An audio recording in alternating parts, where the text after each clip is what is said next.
அதாவது குழந்தை செல்வம். நாம் அனைவரும் நமது ஜாதகத்தை பார்க்கும்போது திருமணமாகிய பின்பு நமக்கு குழந்தை செல்வம் வேண்டும் என்பதே அனைவரும் முதல் ஒரு வரவேற்பாகவும் எண்ணமாகவும் இருக்கும். குழந்தை செல்வம் என்பது அவரவர்கள் ஜாதகத்தின்படி பார்க்கமானால் அவர்களுடைய 5ஆம் இடம், பூர்வ புண்ணியஸ்தானம் என்று சொல்லக்கூடிய 5ஆம் இடத்தை நம் புத்திரஸ்தானம் என்றும் கூறுகின்றோம்.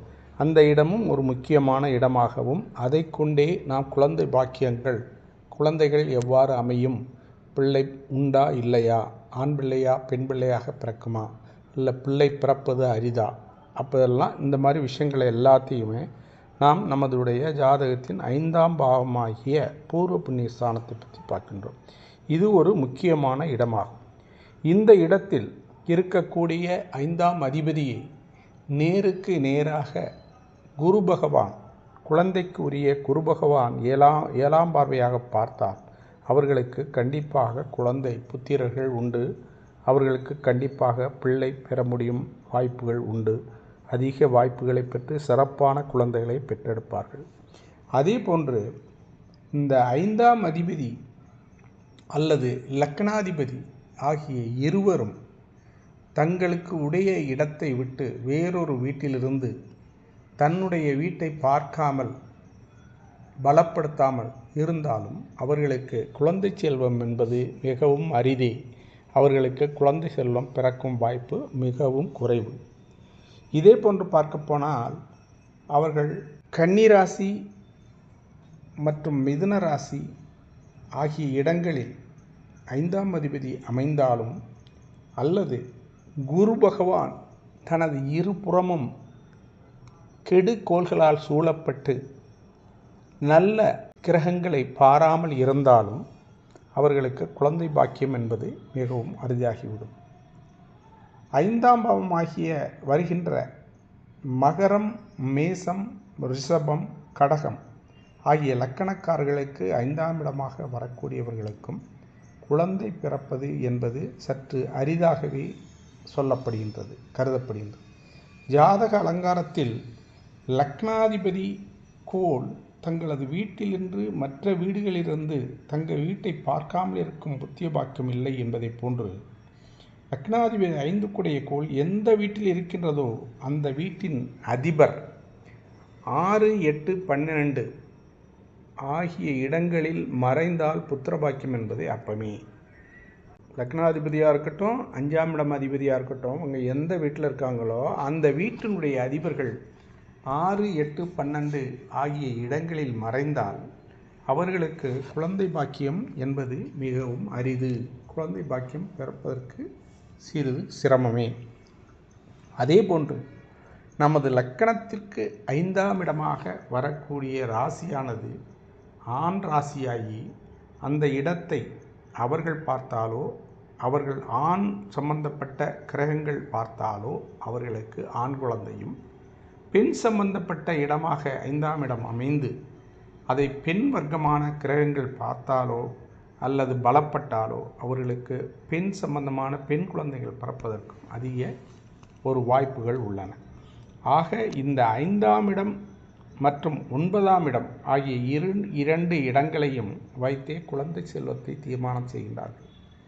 புத்திரஸ்தானம் இது ஒரு சில விதிமுறைகளை கடைபிடித்தாலும் அவைகளையும் மீறி சில நல்ல பார்வைகள், குருவின் பார்வை கிடைத்தாலோ அல்லது நல்ல கிரகங்களின் அமைப்பு பெற்றாலோ, லக்னாதிபதி ராசியாதிபதி பலம் பெற்றாலோ, அவற்றின் பார்வைகள் பெற்றாலோ இந்த விதிகளில் சில மாற்றங்கள் ஏற்பட்டு அற்ப குழந்தைகள், ஒரு சில குழந்தைகள் பிறக்க வாய்ப்புகள் உண்டு.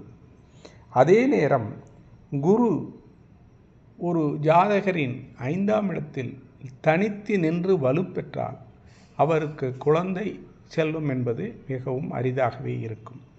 நல்ல விஷயங்களை சொல்லும்போது இல்லை என்பதை இவ்வளவு விளக்கமாக சொல்கின்றீர்களே என்று தாங்கள் எண்ணக்கூடாது. குழந்தை செல்வம் இவர்களுக்கெல்லாம் சற்று தாமதத்தையோ அல்லது அரிதான ஒரு சில குழந்தைகளையோ கொடுக்கக்கூடிய வாய்ப்புகள் உண்டு. ஒரு சிலருக்கு அமைப்பின்படி குழந்தை செல்வம் அமையாமலும் இருக்க வாய்ப்புகள் உண்டு. ஆக 5ஆம் இடம் மற்றும் 5ஆம் இட அதிபதி 9ஆம் இடம் ஆகிய இடங்களை வைத்தே பிள்ளை செல்வம் என்பதை தீர்மானம் செய்யப்படுகின்றது. அதன்படியே பிள்ளைகள் பிறக்கின்றன, வளர்கின்றன, வாழ்கின்றன. ஆக இதையெல்லாம் கருத்தில் கொண்டு பார்க்கும்போது நாம் குரு பகவான், குழந்தைக்குரிய குரு பகவான் 5ஆம் இடம் ஆகியவையில் நமக்கு நல்ல ஒரு பார்வையை தர வேண்டும். லக்னாதிபதி, ராசியாதிபதி, 5க்குடையவர்கள் ஆகியவர்கள் நல்ல இடத்தில் பலம் பெற்றிருக்க வேண்டும். அவர்களை தீயவர்கள் பார்க்காமல் இருக்க வேண்டும், அவர்களுடன் சேராமல் இருக்க வேண்டும். இவை அனைத்தையும் வைத்தே நமக்கு பிள்ளை செல்வம் என்பது கிடைக்க வாய்ப்பு உள்ளது. இதை பற்றி நான் எனது இன்னொரு வீடியோவிலும் விளக்கமாக போட்டிருக்கிறேன். பிள்ளை செல்வத்தை பற்றி மகரம், மேசம், ரிஷபம், கடகம் ஆகிய லக்கணங்களை உடையவர்களுக்கு 5ஆம் இடமாக ரிஷபம், கன்னி, சிம்மம், விருச்சிகம் ஆகியவை வருவதால் இவர்களுக்கு குழந்தை பேறு என்பது வெகு நாட்கள், வெகு இடைவெளிக்கு பின்பு குழந்தை செல்வம் பெறும் வாய்ப்புகள் உண்டு. குரு அல்லது 5ஆம் இடத்தின் அதிபதி 6, 8, 12 ஆகிய இடங்களில் மறையாமல் இருக்க வேண்டும். அவ்வாறு மறைந்தால் குழந்தை செல்வம் என்பது ஒரு அரிதான ஒன்றாகிவிடும். இவ்விரு கோள்களும், அதாவது 5ஆம் அதிபதி அல்லது குரு, இவர்கள் இருவரும் 2, 4, 7, 9, 10, 11 ஆகிய இடங்களில் அமைப்பு பெற்றிருந்தால் அவர்களுக்கு நல்ல புத்திரர்கள், நல்ல குழந்தை செல்வங்கள் கிடைக்கும் வாய்ப்புகள் அதிகம் உண்டு. ஆக இந்த பிள்ளை பாக்கியம் என்று பார்த்தால் நமது பூர்வ புண்ணிய ஸ்தானம், புத்திரஸ்தானம் என்று சொல்லக்கூடிய 5ஆம் இடத்தின் பலனை கொண்டே முக்கியமாக கருதப்படுகின்றது, கணிக்கப்படுகின்றது. லக்னாதிபதி, ராசியாதிபதி மற்றும் குரு ஆகியவர்கள் பெரும் பலம், பார்வை, அவர்களுடன் சேரும் கிரகங்கள் இவைகளை வைத்தும் குழந்தை செல்வத்தை எவ்வாறு உண்டு என்பதை கணிக்கின்றார்கள்.